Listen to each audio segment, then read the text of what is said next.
Now, when it comes to, sort of the research process and the methods that we can take, let's go ahead and bring in our guest, Katelyn. She is the CEO of Customer Camp and a lead trainer for Customer Camp. And she is just stellar at making sense of what your customers are doing and the information that you can find out from your customers. And Katelyn, thank you for coming on the show today, because it was really a light bulb moment for me back in December when I saw that you had launched your Clarity Call Sheets. And it was this exact thing that I was struggling with at that very moment. And I think it was one of the fastest purchases that I've ever made when it comes to sort of finding out a problem, dealing with it, and then paying somebody to come up with the solution for me or to provide that guidance. And so that light bulb moment, especially in your call sheets, was the don't sell me a new bed, sell me a good night's sleep so I can finally be that person that quits hitting snooze and wakes up first thing in the morning to get that workout in. Now, you are obviously a big fan of making the customer the superhero, but you got to know what makes them tick. I don't have to tell you that. You actually inspired me to learn more about that. And your tagline is whoever gets closer to the customer wins. Can you break down what that methodology means? Yeah, absolutely. And thank you so much for having me. And hi to everyone watching in Internet Land. So that tagline is hard earned. Let's just say that people who are probably watching, I've made some mistakes myself in the past, allowed assumptions to lead us into uncharted waters and had to deal with the consequences of those. And coming out of those experiences, having run a marketing agency and then done a tech startup, the thing that I kept seeing consistently in my own business when we were doing our tech startup, and then after the fact when I was working with founders, was there was just this lack of awareness as to why the customer bought. Even if they had a lot of clarity on who the customer was, there was not enough visibility into what really makes the customer tick, click, and buy. And tons of data to support this across the marketing industry, across the tech and high growth industry. But essentially, the more you understand your customer, the better you understand what's happening in the real world. Not that's just stuff we can track online, but the real world, as to what motivates them to consider and try and love new products, the better chances you have of succeeding. And we see this again and again. So that's where the tagline comes from. So when you were creating these Clarity Call cheat sheets, what was that? Walk me through that moment that was the light bulb moment for you, that this is something that we're running into repeatedly. This is something that we probably need to create a resource behind. What was that light bulb moment like for you? Well, I think a lot of founders and marketers are told you need to understand the customer.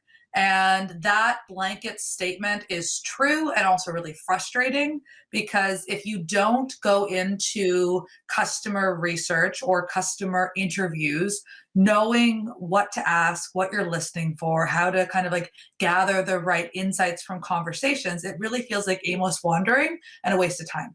And so people kept being given this advice of, oh, you need to talk to customers, you need to talk to customers, but not being told how to do it. And it was really frustrating. And I got that same advice, when I was doing my own tech company. Everyone says this to startup founders in particular. You need to do customer discovery, but they don't tell you how.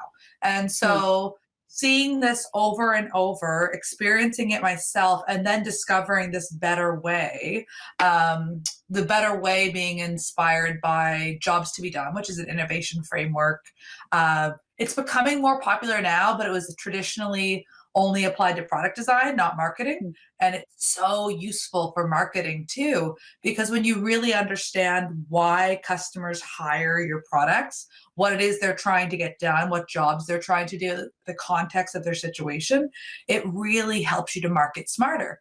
And so that insight led to, okay, people don't know how to do this. And they don't know what questions to ask or how to have these conversations. So let's make a resource that makes that like super quick and easy. And you were also you were training other companies. You had training seminars that other companies paid you to come in to do a lot of that training. And so is that sort of the process of how you discovered, I guess, sort of the common pitfalls that maybe customers fall into, or businesses fall into before they actually ever reach out to a customer in the first place. What are some of those pitfalls, and how did you discover them during your training sessions? Yeah. So, I mean, the reason that I even started this company, if we want to go way back, is again, like I had had my own marketing agency. I started in 2010. We did great work for our clients. Our clients were happy. We helped them grow. We got lots of success. You know, we work with clients like Target and Holiday Inn. We did not talk to a lot of customers. And between, 2010 and fast forward to, 2017, or when I actually 2018, when I started Customer Camp, a lot changed in the marketing world, right? A lot changed in terms of competition, how we could measure things, and how much the platforms that we as marketers were relying on and the channels that we had relied on were able to help us achieve our goals. So everything was changing, but marketers weren't really changing their methodologies that I could see. And so, in that time frame, I started this tech company. We did really good on the marketing side because that was my background. We were growing really quickly in terms of acquiring new users, but they were not sticking around and using the product and inviting their friends, which for us was the stink of death because we were a network. And so when I closed down that company, I was really lucky. I had my main investor had said, okay, like your team was really good on the marketing side. We've got all these incredible product teams who are so good at building awesome software and solutions, not so good at making sure anybody knows they exist. So maybe you can help some of them. So I sat down with a lot of these brilliant teams, a lot of them engineering led, and learned very quickly that while they had these incredible products that could really change lives, they did not know exactly who they were for or how to get those people to discover them. And so I kept seeing this pattern, and that became the impetus for what is Customer Camp, which is helping teams to understand who their customers are and why they buy. And that journey of like, there's got to be a better way because so many teams are struggling with this. That's what led to, training people on how to do customer discovery interviews. There's just stuff that you can get from these calls. They are calls with buyers. I should clarify that. It's calls with buyers, people who have bought your product, people who can actually learn what's actually happened and what led them to you versus like hypothetical buyers that you think might be a good fit. Like there's things you can learn from deeply exploring that buying journey that are so rich and you can't get with any other research method. And it feels like a buyer persona. Like we've been taught as marketers for like 10 years to create the infamous, 5 different buyer personas. And, I don't know, middle-aged Mary is who we're labeling these people as, instead of actually discovering what was that trigger that made them buy. And that's what I love about your process, is because it's sort of forget about the stuff that doesn't really matter. Let's find out about those trigger points and then sell to them what they want to eventually become. And I love this quote that you gave in a recent podcast interview. You said you wanted to make sure that we were eating our own dog food. And when you were talking about creating the clarity call sheets, and I love that because I feel like so many marketers out there, they will do a great job at preaching the value of things, but they're not actually in the trenches of knowing what is working and what is not working and how that's exclusive to their business and how it could be applicable to other businesses out there. So tell me about what went into the launch of the Clarity Call Sheets, because you spent close to 2 years working on this before you actually launched? I would say we spent 2 years knowing we wanted to build this. Like that we were doing we were doing our training and our workshops, and a lot of what went into the cheat sheets had been done in live workshops. So those workshops were done typically in person. Of course, then COVID happened and everything moved online. But it was done in this process where I would come in, I'd sit down in front of the room, I would explain the idea of why people really buy, which, as you just summarized beautifully, has nothing to do with who they are necessarily and everything to do with who they want to become. And when we lump people into personas and segments based on common characteristics, we miss a lot of insight that can be really useful.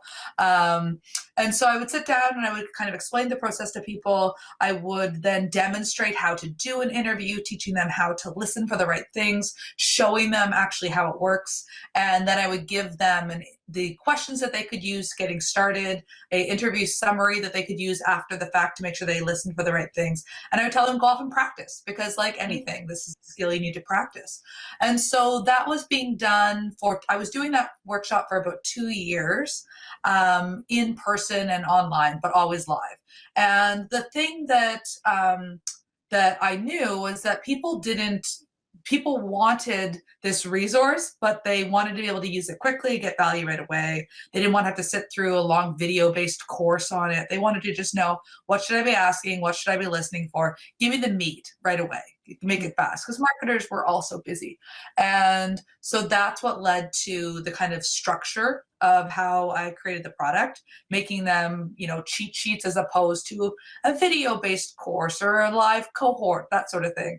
And really the messaging that went into it and how the promise of the product, that was just from having a lot of conversations, interviewing our own customers, people who come through our workshops, knowing what they cared about, and then echoing that language back to them on our sales page. So, we do the work. We're doing it right now because we're kind of working on a new thing, and we're leveraging all of the interviews we've done with the cheat sheet buyers now, and we're figuring out what's the next step for them. What do they want from us next? So you have to do the work. Yeah, you're eating your own dog food, for lack of a better phrase. And so when you talk about these cheat sheets, give us a sample of what some of the questions that you ask the buyers in order to ask their potential buyers or people that have already purchased from them. For sure. So the most important thing that listeners should know is that the purpose of this interview is not to ask people for their opinions on your product, although you'll get those as well. People will freely offer that information. But it is to really understand and basically document their buying journey. So what you want to do is you want to think about their buying journey as having a timeline. It begins with a trigger, a moment where that person first starts thinking, oh, something is not working with my current solution. Like, there's a change that I want to make. I don't know how to make it yet. Maybe I don't know what options are out there, but something's not working. From that trigger, they kind of move through the buying journey to the stage where they actually discover your product. They're evaluating it. Maybe they're comparing it to other options in the market, eventually buying and trying it. So what you want to do is you want to fill in all the information that's happening along that buying journey. What's so exciting about this style of interview is that typically the type of data that we get from customers is all about what happens kind of like once they discover us.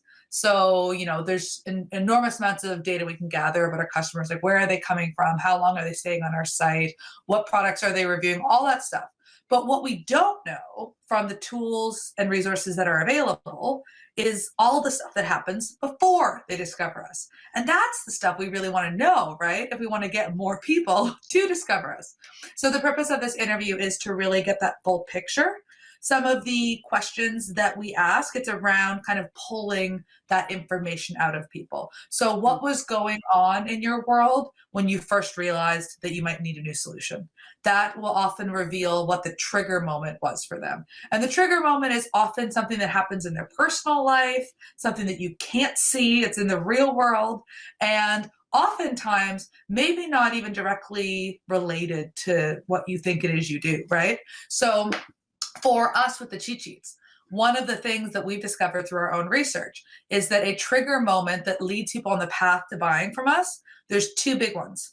Either they are a marketer for hire or agency marketer, and they land a new client that has an audience that they do not know very much about, and they want to impress that client, and they need to learn about the audience quickly. So that's a trigger.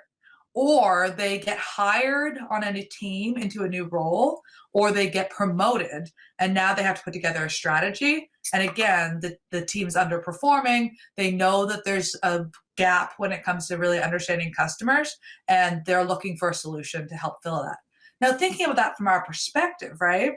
Now we know that there are these trigger moments that are happening in our prospective customer's life. And we can think about how we can get in front of people that might have been triggered. So for instance, we can use something like LinkedIn ads to get in front of people who've just accepted a new role, right? We can think about when somebody's accepting a new role and they're moving into this kind of more senior level marketing position. What else might they be doing at that same time? What other channels or communities are they hanging out in where they are trying to kind of like make sense of this new transition in their career where we might be able to get in front of them? So for instance, if we're looking at, tech marketers specifically, a lot of those people are joining communities like Dave Gerhardt has a community for B2B marketers. That's probably a channel where people are hanging out when they start these new roles and now they're in this new position and they have to figure it out. So knowing what the triggers are helps you to figure out how to get in front of people sooner in less crowded channels before they start actively looking for something like you offer. Are there any, I guess, pitfalls that some marketers might say that, yes, this all sounds fantastic. It sounds good in theory, but some people get really clammed up or they get really nervous in order to talk to a potential customer. Normally, we're just typing behind a screen and no one has to, we just worry about the end result later on if they're a decent marketer. But if what is sort of the, I guess the pitfall or maybe a roadblock for some of the people that want to do these interviews, but then they say, well, I don't have good equipment. I'm afraid to talk to the customers. What are some of those common pitfalls that they're running into that you can sort of help talk them through? Yeah, there's a couple that really stand in the way of them making progress with interviews. One of the big ones is even when marketers want to do this work is getting buy-in from either their clients or their teams to allow them to do the work. And that is a common one. The teams say, oh, we don't need to talk to customers. We already know that. And they just expect that like you can come in and like interview the client or interview the sales team and pull all the information you need to do your job out of their head. But one of the things I like to say is empathy doesn't travel through osmosis. Like we actually need to talk to customers and really understand them if we want to do our jobs really well. So one of the big ones is, okay, before I even get started, can I get buy-in to do this? I've got a resource on my website that you can check out, which is what I like to call the buy-in burger, which is like an email template you can use to pitch your client or team on why this is worth doing. I think you can find that at like customercamp.co/buy-in script. I think that's what it is, or you'll have to find it one of the blog posts. So that's a challenge. So now let's say that you've gotten buy-in and you're like, okay, now I actually have to have a conversation with a customer and I'm nervous. Again, your goal is not to do some like stuffy phone interview with them like you would your cable company calls you and they ask you like the same 7 questions. Like that You're is screaming at the auto person. yeah, and it's just like, oh my God, like, no, I don't have time for this. Like, that is not what this is going to feel like at all. This is going to feel like a conversation between you and another human being. And it's going to actually be really interesting and fun for them. I have done hundreds of these. And I would say that let's say, I'm just going to, I'm doing some quick math in my head. Like, I've done at least 300 to 400 since I started using this method specifically. And of those, I can remember maybe 3 that were just awkward. Like they were just like, ooh, this person's not giving me anything and they're not enjoying this. And I can tell, and I feel like I'm impositioning them. So that's like a 1% rate. The other ones, usually the people are actually really engaged because the interesting thing is that we don't think about our buying decisions deeply. We'd like to think that we do. We'd like to think that we're all logical and practical. But the reality is that studies show that 85% of what we decide to buy is made by these subconscious emotional urges. So when you start talking to somebody and asking them these questions, kind of pulling out their story, they start learning things about themselves and they actually really enjoy it. So I would say go into it, know that you're going to probably not be the best at it right away. Like any other skill, whether you're trying to do sales for the first time or pitching yourself in a job interview, you're going to be like, ooh, I don't know, I'm feeling uncomfortable with this. But it's so much easier because usually the person on the other end actually really enjoys the process. They enjoy learning with their own thought process. And you're using the information that you get from these interviews in future marketing. So it's not just, helping to shape the perception of the now, but it's also, I think I heard you say that it's shaping your email campaigns, the text that you use on your website. What different ways can you use the insight that you're getting from these customer interviews? The information you're getting is so powerful because at the end of the day, again, like what you're learning through these interviews is you're learning what are the trigger moments in a customer's like buying journey that might move them towards buying from us. That helps you figure out channels. Then you're learning like, what are the pains that are pushing them forward, the things that are making them want to make progress, to make a change. That's all of your marketing messaging right there. That's kind of how-to guides. There's so much insight for content from there. You're learning about what are their goals, like what does success look like to them. That's helping you to shape your messaging. So I know this particular interview method that I teach, it's being used by conversion copywriters for email sequences, for sales pages, for positioning whole companies around a vision, like the whole sales narrative. It can be used in so many ways. And that's why the buying journey interview is so powerful, because there's so much intel in a buying journey that can inform decision making from a marketing perspective. Now, to flip the script a little bit, especially in the world of logistics, that there are bound to be issues that come up after you've secured that customer. Deliveries are going to fail. You're not going to, get that delivery in time. We're seeing it across the supply chain, across all industries. Knowing the insight that you get from the customer interview, which you're usually conducting these ideally right after they become a customer, but how are you adjusting the messaging, and are you adjusting it any differently, knowing that eventually you're going to fail this customer? Do you communicate that ahead of time? Is it setting those expectations early? What does it look like after they've become a customer? So I would say that who you interview will depend on what you're trying to learn. So if you have a problem with churn or cancellations, right, then you probably want to talk to your happiest customers, the ones that you want to find more of, and you want to understand why they're so happy, right? And then you also want to talk to people who recently stopped using your service, and you want to understand what led them to you in the first place. How did you not meet their expectations? So if the reason why you're doing these interviews is to fix churn or to fix people leaving, then those are the conversations you want to have. If the people that if your goal is to improve acquisition, improve discoverability, then there's a possibility when you're having these conversations with people, like they might give you this glowing endorsement as like their whole buying journey that led them to you might be really interesting and insightful. And then they got disappointed when they used the product because it didn't meet their expectations and they left. And so the insights that you're going to learn there is like, where was our messaging right in that we were attracting the right people, or where did we overpromise or miscommunicate what they should have expected in the way that we didn't satisfy them? So you can learn a lot that way too. But I'd say it really depends on how. It's kind of like what I love about the buyer journey interview is it's a tool that you can use in a variety of different ways.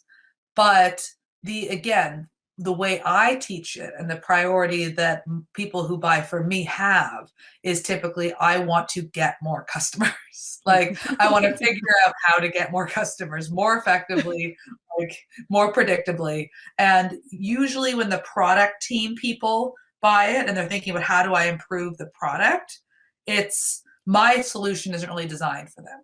Like it can be used to inform product decisions, but there's a lot of other work that you need to do with buyers and people who are using your product, consuming your product, that is separate from this buyer journey interview. So it can be a piece of your research. It's not the whole shebang like it can be for marketers.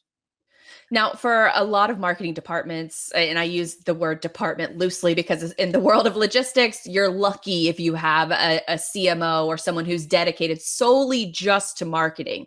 So for the folks out there who are juggling, a lot of hats and a lot of different job duties throughout the day that want to know more about their customers, what are some of those small steps that they can take, from the jump that can help them, better off in the long run? Such a good question. I would say again, like I'm a small business owner myself too. Like I'm running the company. I'm also working with my husband on a startup company. We have a direct consumer food box that we do every month. And so I'm applying the same methodology to that business, very different from the training world that my business is in. But what I would say is that you are going to get so much depth into what your company really does that it can help you shape so much. So for instance, with my husband's business, we started in the pandemic. He had been working, he's a chef by trade, had spent the last 7 years working in safety in the oil and gas sector after kind of like selling a bunch of restaurants, wanting to get out of the restaurant industry. And then the pandemic happened and all of his job prospects went away, and he'd been wanting to get back into food anyway. And so we thought, okay, like, let's start. We can't do a restaurant, like the world's in quarantine. What can we do? And we started Charboys, which at the time was a barbecue box. So similar to like HelloFresh or Good Food, but we were barbecue specifically. What we have learned since starting that back in June of 2020 from doing customer interviews and learning about our customers' buying journey is we are not Tuesday's dinner. We are not competing with HelloFresh or Good Food. We are a food experience that you share with your family and friends. It's a form of entertainment. You invite people over when you get a Charboys box. And so we reshaped our whole offering away from being multiple meals that could get you through the week to being one ridiculous epic meal. And it's the kind of thing that you get for, somebody's birthday, or we've timed them around things that are happening. Like our last box was a St. Patty's Day box. One before that was Super Bowl. This one is 420, which is a holiday. Super fun. So but we figured that out through doing these interviews, right? So we figured out more about our customers' buying journeys, but also helped us to shape the product. So as founders or teams that are busy, you're going to get so much good intel from talking to customers and really getting why they buy. And what I loved from a recent interview that you did is you said once you started on this process that doing these interviews, you created a sort of a database of all of these insights and these triggers. And then once you started hiring new employees, you would give that to them. And so that would help them hit the ground running a lot faster. Is that sort of a fair statement that, many companies out there can use this as insight and also future training for future employees as they scale? Totally. So the interview summary template that we give people, even if you don't create anything more in depth than handing them a few of those, when you bring somebody on, it gives you this really nice picture. One of the things Clayton Christensen says about a buyer interview using jobs to be done, this framework, is that like a persona is like a photograph of your customer. Whereas a job or understanding the buying journey, it's like a movie. So you see like the whole action that customer has taken, and you understand them on this much deeper, faster level than you would just kind of like looking at, a bunch of data on a screen about like, this is the age demographics that our audience falls into, or this is where they're located. So even that as an output is really helpful. The other thing I would encourage teams to do, especially if you're hiring marketers, is let them interview customers. Like let them do 1 or 2 customer interviews in their first month, because you're going to help them to get so much more empathy doing that than anything they can extract from your brain or read in a document. So let them have 2 conversations. Give them teach them how to do this style of interview. Just tell them to explore the buying journey and let them pull out those insights for themselves. Now, what I love about everything that you just said is that, coupling that with it, I guess safe to say that I have been binging all of your podcasts over the last week. And so one thing that I thought that was really interesting is that you said in a recent episode that using all of the knowledge that you gained from the Clarity call sheets, and then plus you have a podcast, you have a podcast yourself, but you have also transitioned into this phase of not being super, I guess, pumped about the podcast and wanting to change it in the future. So how do you balance the information that you're getting from customer interviews, the insight that you already have, and then that gut feeling whenever you're creating for the future? Yeah, it's a balance, right? And the thing is that we're all looking for what might be an easy answer, but the reality is that clarity comes from engagement. right? Mm. So this is something Marie Forleo has said, like, clarity comes from engagement, not thought. And what that means is you talk to customers, you pull and extract insight, and you figure out from that, what does this mean? And then you have to put things into the world and see how people respond to them, right? And so whether that's our podcast, whether that's on the Charboy side, our first number of launches that we did, like, you have to put things into the world, see how people respond to them, and then you need to go back and have those conversations again. So it is a continuous process of learning, because in most cases, unless you've created one single product that is never going to change, it's the only thing you've got, there's nothing about it in terms of like who you target or how you target, whatever is ever going to change, you're probably going to see your experience evolving, your product line evolving. And what that means is you need to go back and learn more. So with the podcast for us, I will say that I have super high standards, as lots of marketers do. And so my expectation as to what I want to put out there is, like, I want something that's going to become people's favorite podcast, because we marketers are so short on time and there's so much that they can listen to in ways that they can learn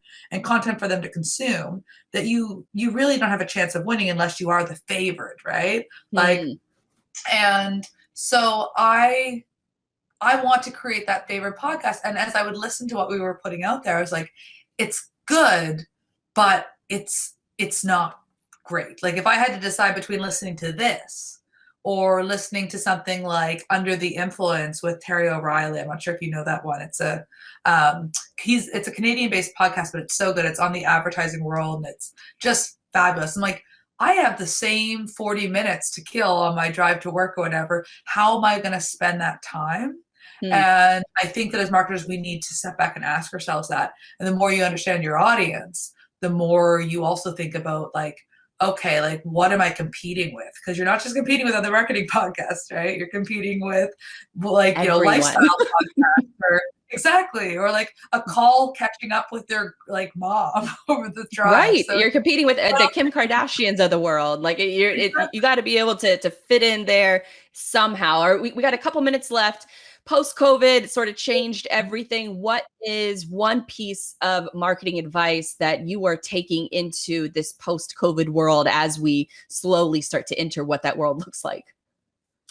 Yeah, I mean, I think that the post-COVID would be how adaptable people are, and how quickly things can change, and how, as marketers and business owners, we need to be equally adaptable. There's this great quote from Darwin, and he says, like, it's not the strongest or the smartest that survive, but it's those who are the most adaptable to change.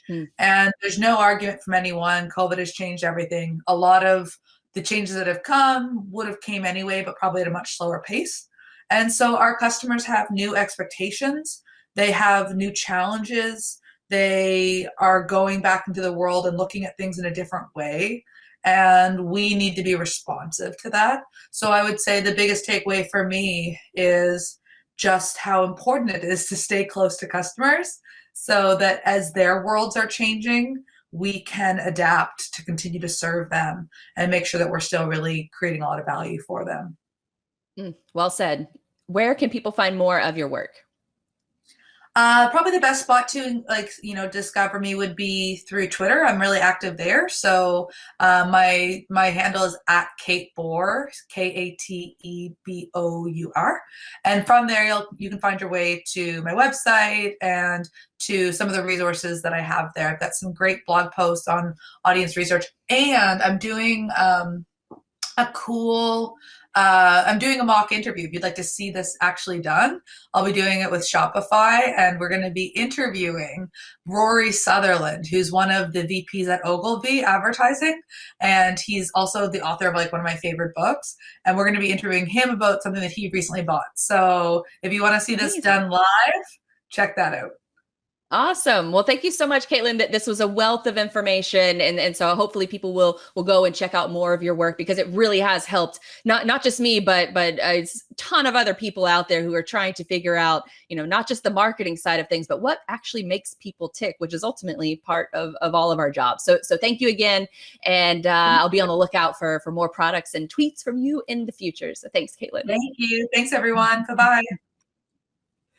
All right, that was a really great, impactful interview with Katelyn. So hopefully that you guys enjoyed that breakdown of what exactly goes into a customer interview and how you can adapt that to your job functions and what your ideal customer segments sort of fall into, and then using a lot of the data that we talked about earlier in the show in order to apply that to your processes and how you plan to tackle. Even if, like a business owner like myself, I only have a few hours in the day to work on my business. Usually I'm working in my business and I'm working with clients and I'm working on their projects. So knowing how much time we all have in the day to even digest content that's outside of just normal sort of life and business, that's a really impactful way in order to know what are the triggers for your customers in order to buy from you, and then how you can create content around those triggers, and then ultimately measuring the success of all of the above. Because it really, once all of those things are clicking, then it really helps you evolve, not only now, but in the future. So it just keep up with the learning and keep up with how you're approaching all of your different strategies, and be willing to change, because like we said earlier, with ebook conversions, that was a hot marketing tactic, even 5 years ago. And a lot of companies are still doing it today, despite the conversion rate being less than 1% of those ebook buyers eventually becoming customers. So just knowing that off the bat, it should help you adjust some of those different marketing tactics and how you're approaching those tactics to begin with.